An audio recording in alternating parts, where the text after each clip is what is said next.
দর্শক আসসালামু আলাইকুম। কুকিং চ্যানেল বিডিতে আপনাদের সবাইকে আমন্ত্রণ। আজকে আমি তৈরি করব প্লেন পোলাও।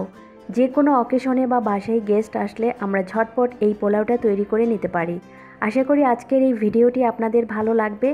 ভালো লাগলে আমার চ্যানেলটি সাবস্ক্রাইব করবেন। তাহলে চলুন দেখি পোলাও রান্না করতে আমার কি কি উপকরণ লাগছে। পোলাও রান্না করার জন্য আমি এখানে চিনি গুঁড়া পোলার চাল নিয়েছি 2 কাপ।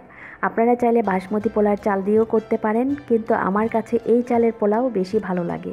পেঁয়াজ কুচি নিয়েছি 2 টেবিল চামচ, পেঁয়াজ বাটা নিয়েছি 1 টেবিল চামচ, আদা বাটা নিয়েছি 1 চা চামচ, রসুন বাটা আধা চা চামচ।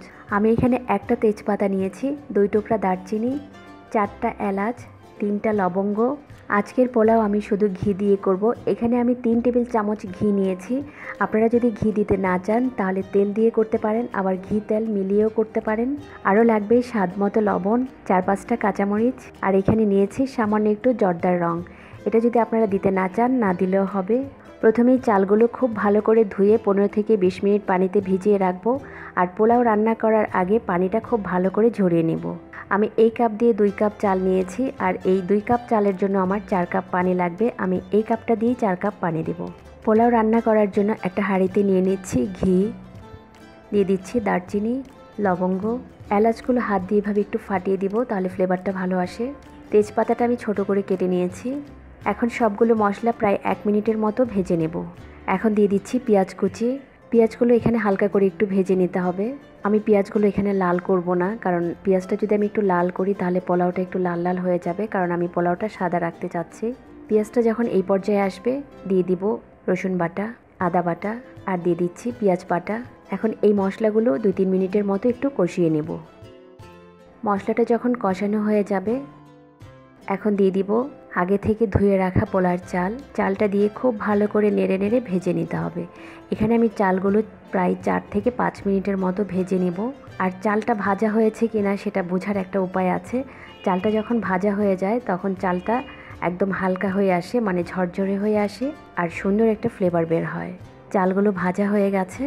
এখন দিয়ে দিচ্ছি ফোটানো গরম পানি, আর পানিটা কিন্তু অবশ্যই গরম পানি দিতে হবে। এখন খুব ভালো করে একটু নেড়ে দিচ্ছি। এখন দিয়ে দিচ্ছি স্বাদ মতো লবণ, আবারও একটু নেড়ে দিচ্ছি। এখন আমি হাঁড়িটা ঢেকে দিব পানিটা একটু শুকিয়ে আসা পর্যন্ত। এখন আবারও ভালো করে নেড়ে দিতে হবে। ওপরের ঘিটা ভালো করে নেড়ে নেড়ে সমস্ত চালের সঙ্গে মিশিয়ে নিতে হবে।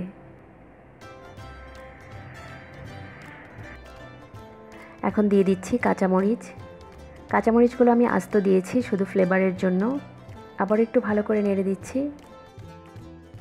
চুলার আঁচটা একেবারে কমিয়ে দিয়ে দমে রাখবো 20 মিনিট। ঢাকনায় যদি কোনো ছিদ্র থাকে তাহলে একটা টিস্যু বা কাগজ দিয়ে বন্ধ করে দিতে হবে। 10 মিনিট পর আমি একবার নেড়ে দেব। 10 মিনিট হয়ে গেছে। এখন আবার পোলাওটা ভালো করে নেড়ে দিতে হবে। নিচের পোলাওগুলো উপরের দিকে দিয়ে দিতে হবে, আর উপরেরগুলো নিচের দিকে দিতে হবে। একটা কিছু দিয়ে এভাবে একটু ছিদ্র করে নিতে হবে।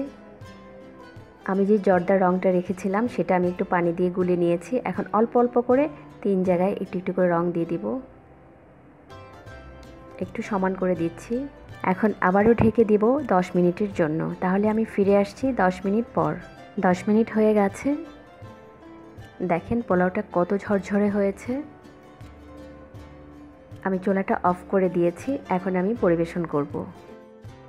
এখন আর পোলাওটা নাড়ার দরকার নেই, একবারে সার্ভিং ডিশে সার্ভ করব। দেখেন পোলাওটা কতটা ঝরঝরে হয়েছে, আর ফ্লেভারটাও কিন্তু দারুণ হয়েছে। তৈরি হয়ে গেল দারুণ সুস্বাদু প্লেন পোলাও। আজকের এই ভিডিওটি যদি আপনাদের ভালো লাগে তাহলে লাইক দিবেন, শেয়ার করবেন আপনাদের ফ্রেন্ডস অ্যান্ড ফ্যামিলির সঙ্গে। আমার আরও নতুন নতুন ভিডিওর জন্য আমার চ্যানেলটি সাবস্ক্রাইব করবেন। সবাই ভালো থাকবেন। ভিডিওটি দেখার জন্য সবাইকে ধন্যবাদ। আল্লাহ হাফেজ।